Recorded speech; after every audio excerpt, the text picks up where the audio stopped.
C అంటే right స్థిర పదము అండ్ ఎక్స్ స్క్వేర్ యొక్క కోఎఫిషియంట్ అంటే గుణకము alpha beta c by A alpha beta c by a మనము రెండు కనుక్కున్నాము సార్ ఆల్ఫా ప్లస్ బీటా కనుక్కున్నాము alpha plus beta minus b by A alpha beta c by a sir మరి alpha minus beta ఎలా కనుక్కోవాలి sir alpha minus beta ఎలా కనుక్కోవాలి already మనకు తెలుసు సార్ ఆల్ఫా అంటే ఏంటి sir minus b plus root of b square minus 4ac by 2a beta అంటే ఏంటి sir minus b minus root of b square minus 4ac by 2a alpha minus beta కనుక్కోవాలి minus b minus of minus b ఈ రెండు ఎగిరిపోతాయి so minus of minus plus అంటే ఇదేమొస్తుంది 2 into root of b square minus 4ac by 2a 2 cancel అయిపోతే ఏమొచ్చింది sir root of b square minus 4ac by alpha plus beta కనుక్కోవచ్చు alpha beta కనుక్కోవచ్చు alpha minus beta కూడా కనుక్కోవచ్చు alpha minus beta చేస్తే right దీని బీటాని ఆల్ఫా నుంచి తీసేస్తున్నా B cancel అవుతుంది ఈ రెండు యాడ్ అవుతున్నాయి 2 into root of b square minus 4ac by 2a 2 రెండు క్యాన్సిల్ అయిపోయింది ఆల్ఫా మైనస్ బీటా ఏమొచ్చింది root of b square minus 4ac by a root of b square minus 4ac by a అందరికీ logic అర్థమైంది కదా sir alpha plus beta alpha into beta alpha minus beta 5 క్వశ్చన్లు minimum 5 క్వశ్చన్లు మనకు ఈ topic నుంచి వస్తుంది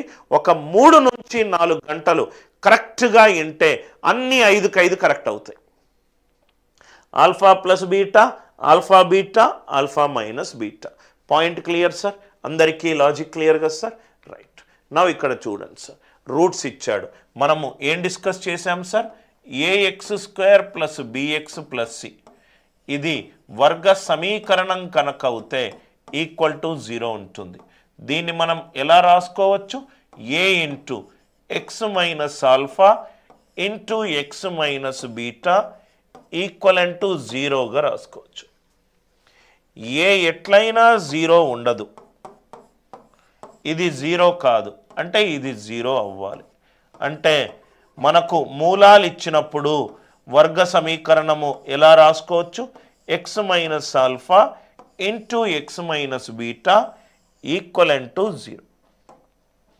X minus alpha into x minus beta equivalent to 0 alpha beta రెండు మూలాలు గనక మనకు ఇచ్చినప్పుడు క్వశ్చన్లో నాకొక వర్గ సమీకరణం కనుక్కోవాలి నాకొక వర్గ సమీకరణము కనుక్కోవాలి మూలాలు ఇస్తే ఎలా ఫామ్ రాయాలి sir x minus alpha into x minus beta or దీన్ని ఎక్స్పాండ్ చేస్తే x square minus of alpha plus beta x plus alpha beta is equivalent to 0 x square minus alpha plus beta x into plus alpha beta equivalent to 0 దీన్ని మనము x square minus alpha plus beta 20 minus 7 into x plus 20 into minus 7 minus 140 answer ఎంత sir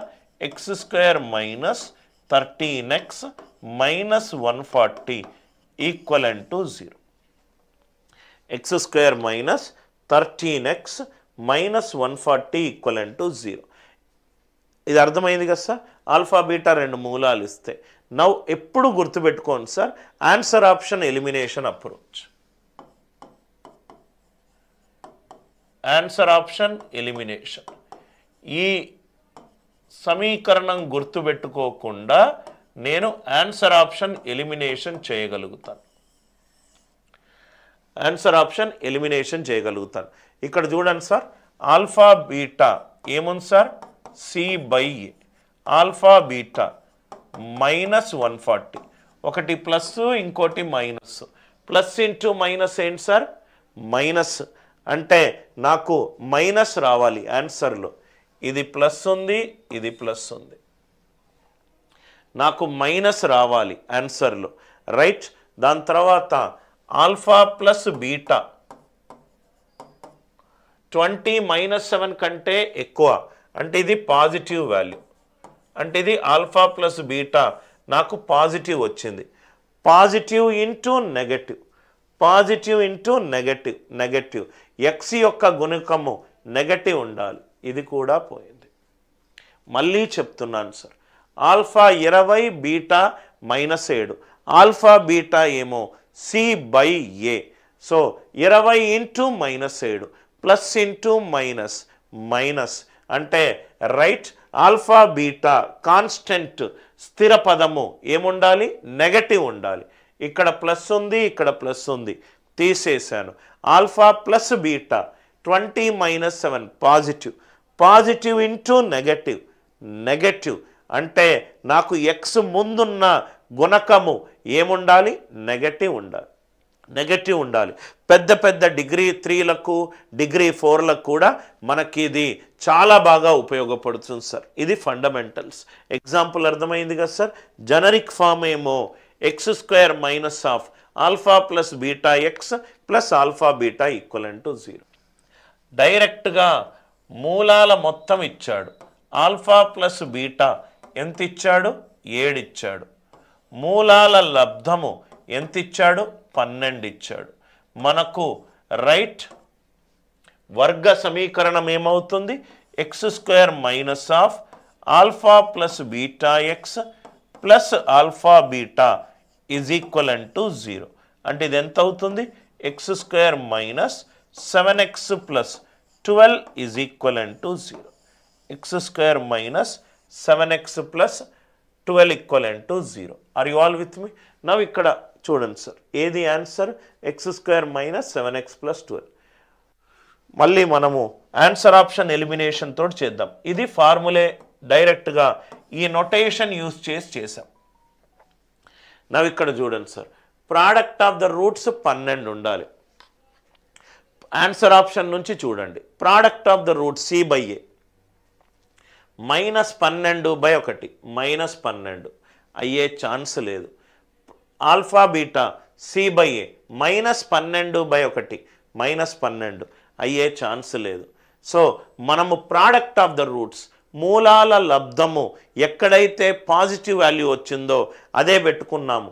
alpha beta ఇక్కడ C/A అంటే -12 negative వచ్చింది కాదు, ఇక్కడ కూడా negative వచ్చింది కాదు.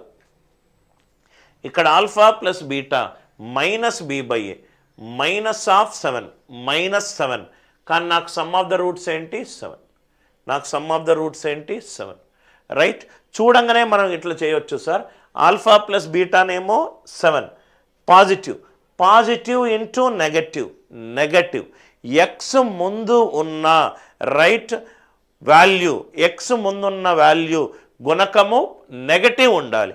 ఎక్స్ ముందున్న వాల్యూ గుణకము నెగటివ్ ఉండాలి. ఇక్కడ పాజిటివ్ ఉంది, ఇక్కడ పాజిటివ్ ఉంది. కాన్స్టెంట్ పాజిటివ్ ఉండాలి, ఇక్కడ కాన్స్టెంట్ నెగటివ్గా ఉంది. ఆర్ యు ఆల్ విత్ మీ? ఇది చూడంగానే మనకు ఐడియా రావాలి సార్. ఇదేమో ఆల్ఫా ప్లస్ బీటానేమో 7 అనేది positive, positive into negative, positive into negative ఏమవుతుంది, నెగటివ్ అవుతుంది. ఎక్స్కు ముందున్న గుణకము నెగటివ్, రైట్. ఎక్కడెక్కడ ఉందో చూసుకోండి, పాజిటివ్ ఉన్నాయన్నీ తీసేసాను, పాజిటివ్ ఉన్నాయన్నీ తీసేసాను. Idea clear sir?